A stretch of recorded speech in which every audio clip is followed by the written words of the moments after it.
Typically, the use of subject headings will result in the very best searches.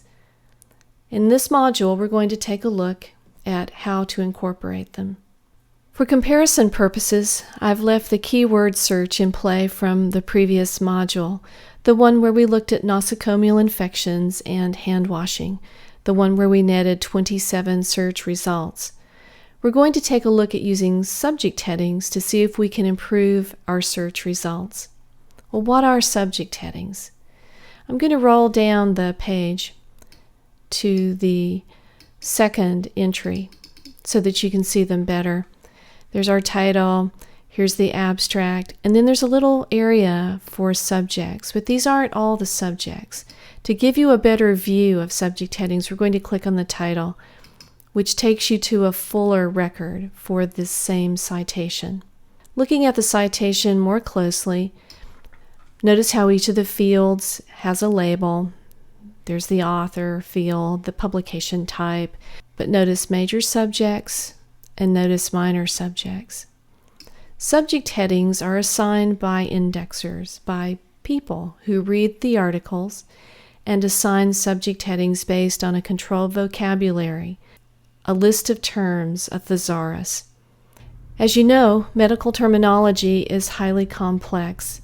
A concept can be expressed in a multitude of ways, so it's highly advantageous to have a controlled vocabulary that brings a great deal of control and predictability to the choice of subject words.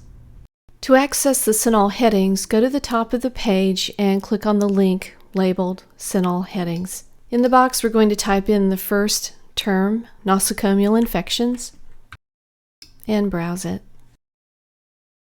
The next screen presents us with a list of relevancy ranked subject headings, and notice at the top it says nosocomial infections use cross-infection.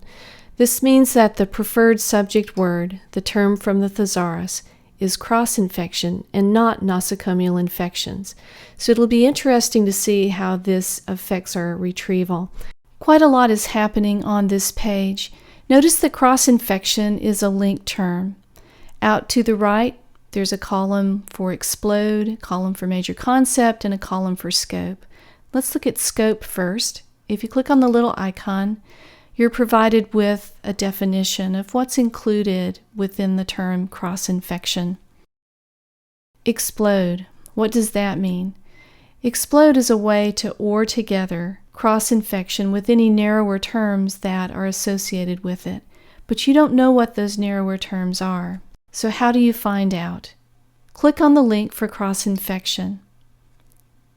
This takes you into the tree view portion of the CINAHL headings. The tree view allows you to see broader and narrower terms. It's a hierarchical grouping. A term can be part of multiple trees. Cross-infection is part of the public health tree. It's also part of the bacterial and fungal diseases tree.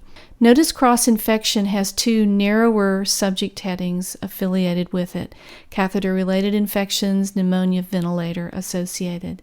At this point, we now know what the narrower headings are. An explode is a giant OR. If you choose to explode cross-infection, you get cross-infection or catheter-related or pneumonia ventilator associated.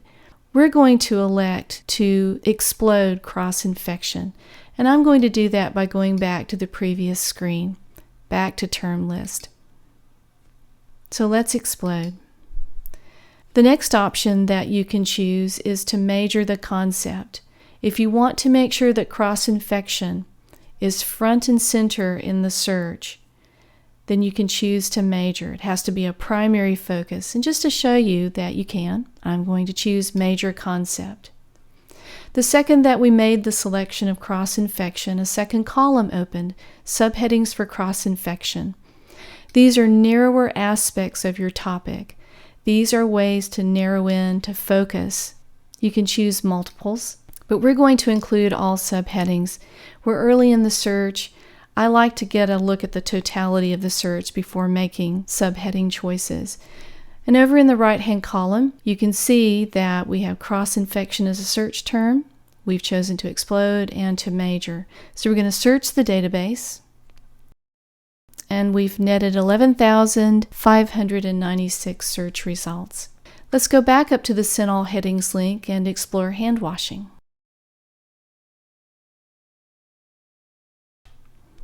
Once again, you're taken to a relevancy ranked list of terms, and there's hand washing. Notice the spelling. There is an option to explode. Since we don't know what that would net, we're going to click on hand washing, take a quick look. That includes surgical scrubbing. In this case, let's decide that we don't want to or surgical scrubbing in with hand washing. We're just going to stick with hand washing. So I'm going to make that selection here. The next choice would be to major the concept or not. Again, just to show you that you can, I'm going to major it. The subheadings list has come up. I'm not going to choose any at this point. And over in the right-hand column, I can see my selection, and I'm going to search the database.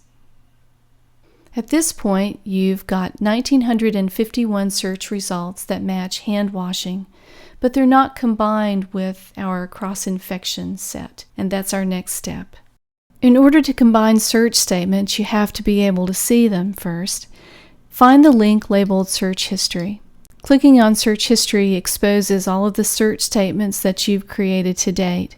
Nosocomial infections as a keyword netted 1,519 search results. Cross-infection, which is the preferred subject heading, netted 9,464. In a combination of keywords nosocomial infections with hand washing, you got 27 search results, which we found a bit suspect.